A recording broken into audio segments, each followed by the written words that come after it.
Welcome to Talk About Topeka. I'm Chris Schultz. Today, we're taking on NOTO. We're here with Hal Gardner from Rusty Haggles Antiques, as well as Anita Wolgast, the co-chair of the NOTO Arts District. This episode is sponsored by the WIBW channels and The Break Room. Check out everything they have going on at their menu at 909 South Kansas at breakroomdowntown.com. Sit back, relax, and enjoy this episode. And I'm going to get out of the street before I get hit. Shh, don't tell anybody.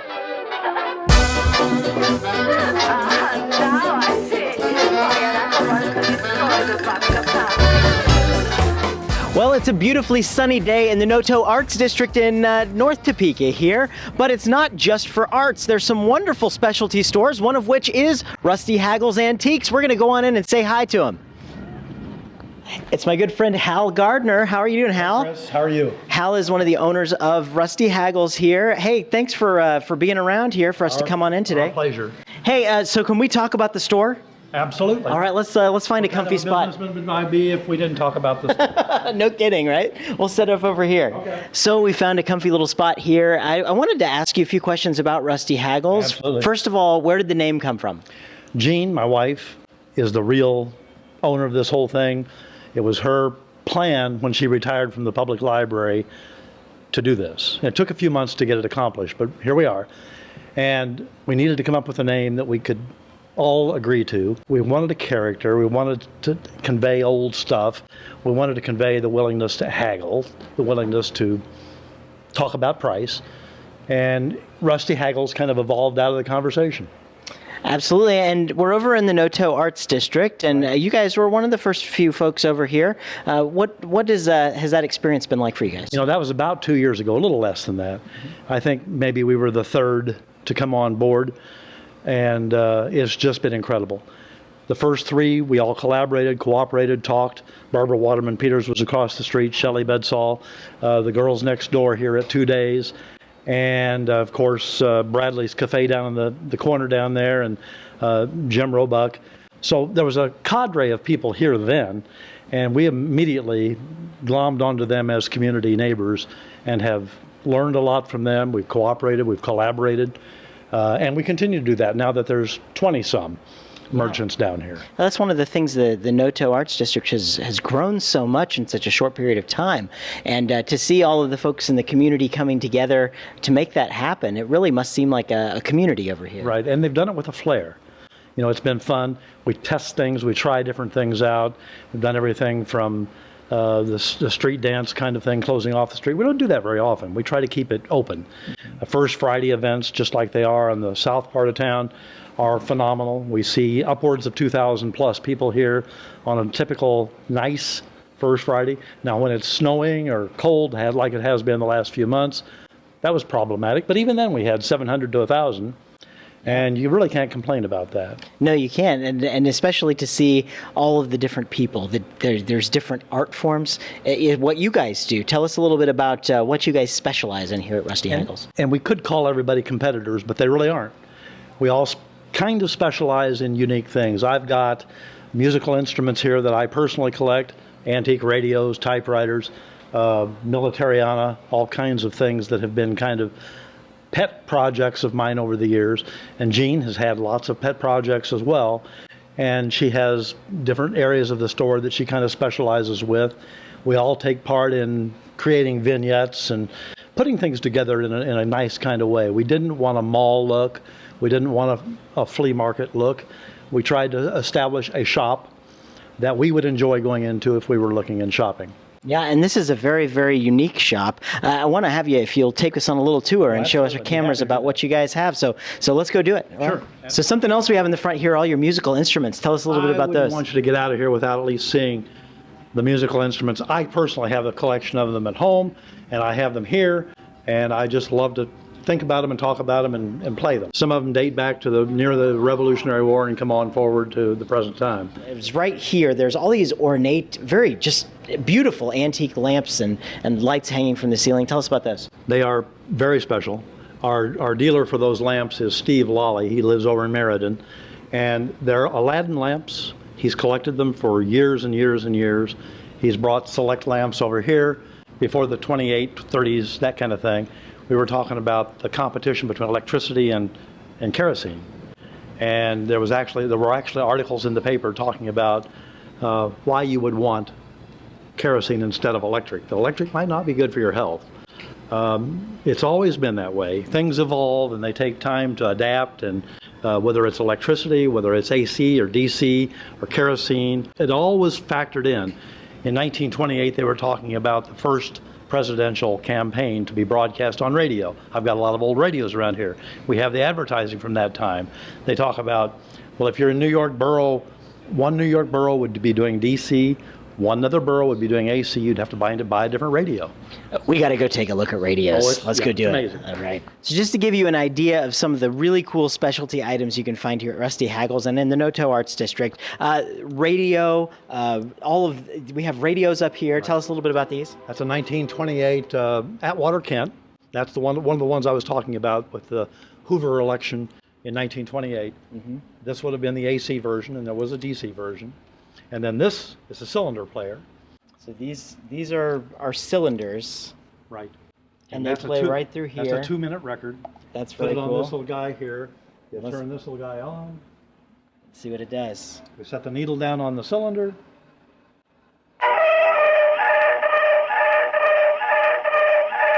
Sounds like it's stuck. Anyway, but they're records, that's what they are. And the fact that they were recorded 105 years ago is pretty amazing when you think about it. And this is an Edison phonograph. Right. Wow. It's the Triumph phonograph. They had upgrades, this was an aftermarket speaker, if you will, a horn. They're just amazing instruments, and they're beautiful.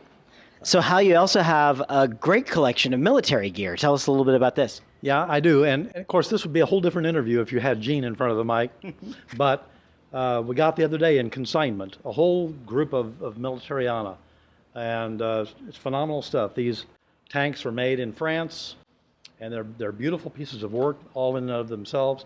We've got original jackets and World War I mess kits and canteens, and World War II paraphernalia, Korea War. Mm-hmm. It's kind of interesting that we mark our history with wars, but that's just the way it kind of works. That's right.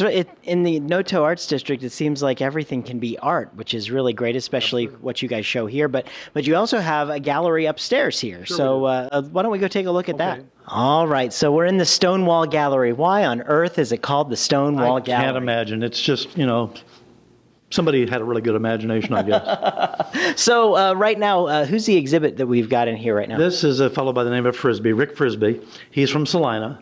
We have a different artist every month that's featured in this gallery. Mm-hmm. And it's the first night of it is always on First Friday. And then it's open throughout the month up here on the second floor. How do you arrange the artists that come here to the Stonewall Gallery? All we do is provide the venue. Joey Embers is our core artist. He's the one that's responsible for all of the activity up here on the second floor. He and his fellow artists created this gallery and the studios down the hallway, and it's pretty phenomenal what they do every month. So as we're in the hallway here walking down to the artist lofts, how did this whole idea come about? Well, really, Joey Embers, our partner, the idea evolved. Jane and Joey were colleagues at the library. There are several people that are involved in library that are up here as well.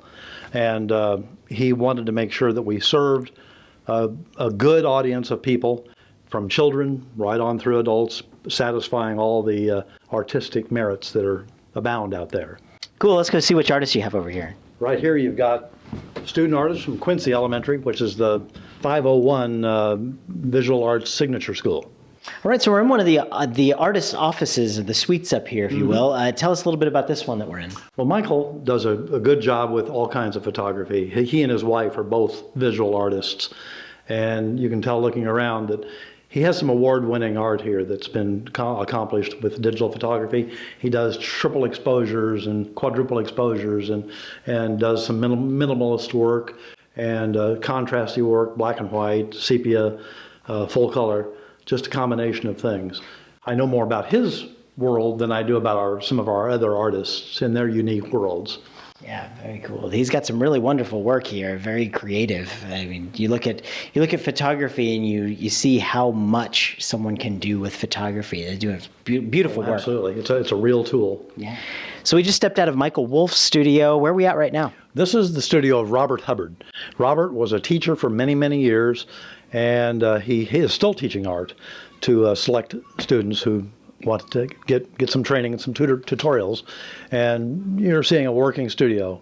It absolutely is. It's got everything out, and you can tell that work is done right here. And he has in storage probably 50, 60 paintings, some in progress, some that are finished. It's always amazing to me to watch a work being done here, and there's another work over here that's in progress, and whatever his mood is causes him to generate that work.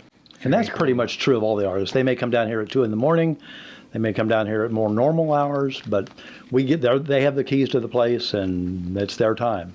Wow, it just makes you wonder, with all this art and all this wonderful work and all these wonderful people around Topeka, how did we do it without this place? How did we do it without NOTO? That's exactly right. Well, Hal, I thank you so much for joining us on the show. Our next guest is Anita. She's right over here, so we're going to go pick it up with her and take a look around NOTO. You guys don't go away. We'll be back with Anita Wolgast, and she's going to show us all about NOTO and everything that they're doing down here in North Topeka. Thank you, Chris. Thank you, and good luck with Rusty Haggles. You bet, absolutely.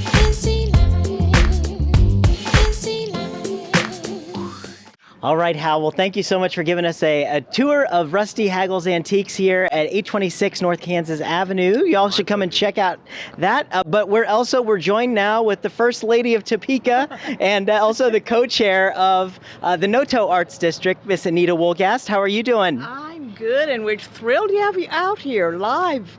Absolutely. I'm glad to be here. That you guys have done some really spectacular work, and let's kind of take a little walking tour and kind of show off the place to our viewers. I'll say goodbye. Okay. Thank you again. Thank you, Hal. Take care, Good guys. job. Thank you.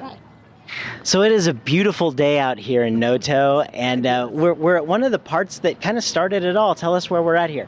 Well, I have to say it was April of 2010. We stood right here in front of Bradley's Cafe. John Hunter's my co-chair, and I, after working a year on a plan for developing an arts district, and we called a press conference, and we thought maybe we'd have 10, 20 people. So we said, well, we'll feed you cinnamon rolls if you come.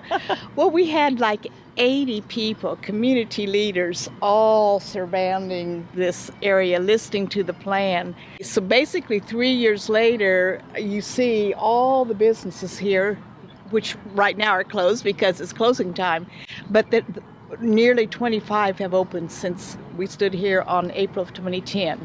Wow, it's just amazing to know, especially since I was an old Topeka Civic Theater brat. When Topeka Civic Theater was in North Topeka, I spent a lot of my high school time driving through this area, waiting on trains up here to get across the tracks to get over there.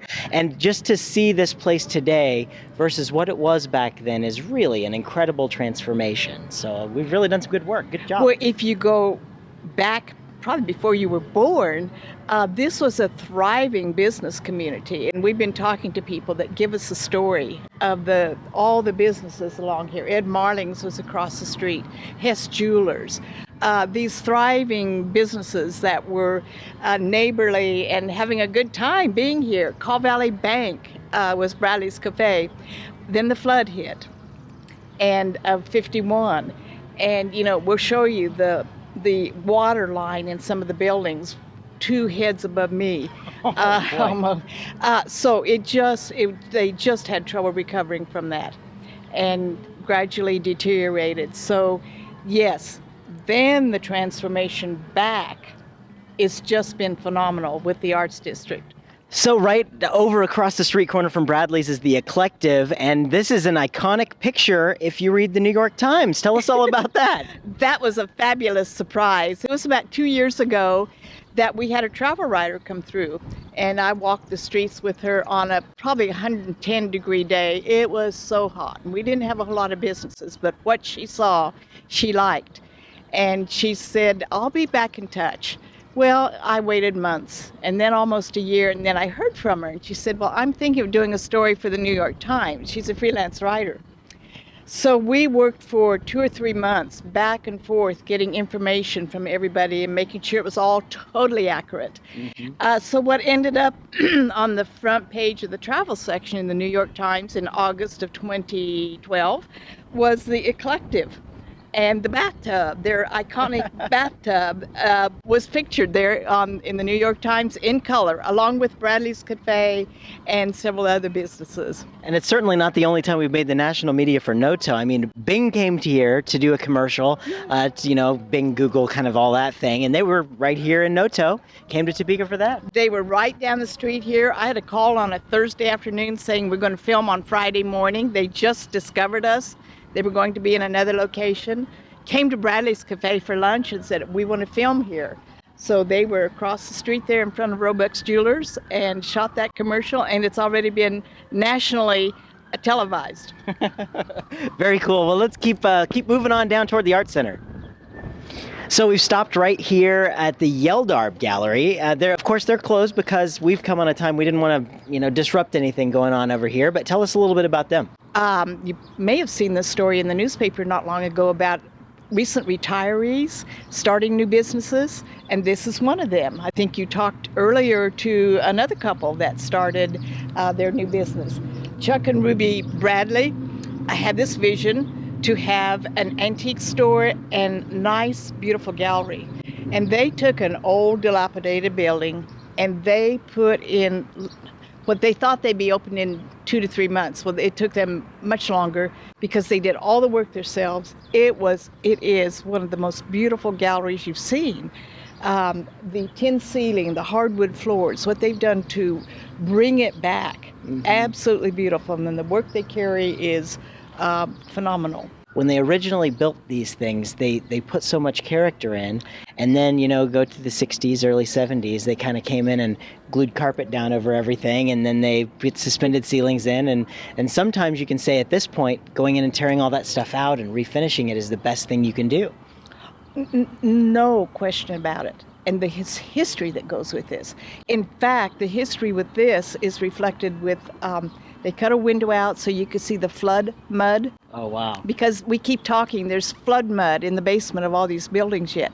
So they are showing the actual flood mud in the back of their building with a window that the community could see. Excellent. But the history is phenomenal here. Yeah, there's a lot you can just tell in the exteriors of the building as well as the interiors. So. That's what really sold us, is this was the perfect place for an arts district. The facades of the buildings, you look at the sun shining on them, and they're just beautiful, like that. Looks like a crown down the street there. Just absolutely beautiful. So to bring this all back is just a real joy. Yeah, it sure is. It sure is. Well, we're on our path down to the Arts Center. To the Arts Center.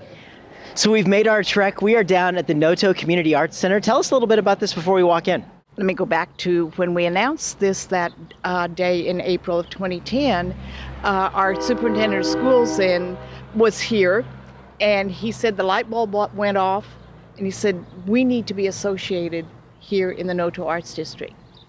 And then he said he talked to Dr. Farley at Washburn and said, 501 is going to be involved here, and we need to have Washburn involved. So several months later, we had talked, and we formed a partnership with 501, with Washburn through the Mulvane Art Museum, and then with the NOTO Arts District. We each put in $10,000, and we rented a building across the street, and we renovated it with the help of Washburn Tech and some professionals, and we were so proud of that. And we had started classes in there for the public. Then this building became available for sale. We'd never dreamed of maybe owning a building. And there's an old post office, it's right? It's an old post office built in the 30s. Diamond Everly had it then, a roofing company, and they put it on the market because they were moving to another location. And it didn't sell, and we walked in and said, oh, this is made to be an art center. It just is made to be an art center, and we need to find some way to keep it for the district. And thank goodness for one of our major donors that had given us money to help with the other center. They ended up giving us the money to purchase the building. Oh, wow. They gave us some money to purchase the yes. They didn't want to own it. So we now, NOTO Arts District, owns the building. You know, I got to say, we've with our show done the Helping Hands Humane Society, and the community has come together and given them a lot of money. We did the Kansas Children's Discovery Center, and the community has come together and given them a lot of money. And now we're in the NOTO Arts District. The community's come together, given a lot of money, and especially their time, because they understand what's important in the city, and this is a community. I love Topeka. You say that so well. It is so true. This is all private money that has made this happen, thanks to these generous donors. Most from here in Topeka, some from as far away as New York City. Wow, wow. Well, I'm excited. Let's go check it out inside. All right, so we're just inside the front door at the NOTO Arts Center here, and you wanted to show us something right at the very top here. It's right up here. It's pretty phenomenal. If you see that brass marker up there, that is the 1951 high water mark of this building. So, you know, we'd be way underwater here. It's just hard to imagine what this had to have been like in this district, and how do you recover from it? Yeah. Just tough times. And these buildings were built so sturdy that the structures were okay? Well, this was built, of course, by the U.S. government, being a post office. So nothing's going to happen to this building. Apparently, the other buildings the same way. They built them very sturdily, and the buildings survived. This is a beautiful entryway here, and you kind of go in and you see a classroom. We're going to turn this into a welcome center, this first area in here, and that will be a gallery over there. We will be hanging artwork, art displays from different parts of the city and country, we anticipate, as well. Then in the back where you see they're having their class now, we're going to have pull-down doors that form a corridor that will be a little gallery walk to show the work that's being done in the classes, and do that on First Friday art walks. Have that display. So another stop, we wanted to stop here at Studio 831. Tell us the story about that. Well, this one is so special to us because after our announcement in April of 2010 at Bradley's Cafe, by December of 2010, our first artist said, I'm going to sign my name, count me in. So that was Barbara Waterman Peters, a premier artist in our city and around the country. I love Barbara Waterman Peters. Oh, she's fabulous. Yeah. Everybody loves her, and I'm glad you're one of those, too. Absolutely. So she now has, I believe, 6 or 7 other artists in with her, and they sublease from her. Oh, so she's a good businesswoman as well as a fabulous artist, and I just wanted to point that out. And of course, she's not here either. It's after hours right now. That's right. We don't want to bug them. We want them to be able to do business. So we'll just get them some business. So y'all should come down here to NOTO and check it out. So NOTO is not only known for gallery spaces. We've got some really interesting event venues over here as well. Tell us a little bit about this place. They can seat, I believe, up to 300. They have a bar in the back, and it's where the former French restaurant was, Le Picardie. But they've totally transformed it. It's beautiful. It's busy. First Friday Art Walks, Jenny, the owner, will have $10 meals, box meals come in. Oh, wow. And it's fun. It's packed. You have to get a reservation or you miss out. Well, here at the Arts Center, I think this is just such a wonderful facility. They've got this awesome safe back here. So I have to say, for my next illusion, I shall escape from this safe. No, I'm just kidding. I would like to check it out in here if that's all. Is that possible? This is quite an interesting thing here. Does the door work? Oh, well, let's try it. I don't know if we ought to try this. We better not. You don't think so? Well, no, Let's try it. Hello? Hey, guys? This isn't funny.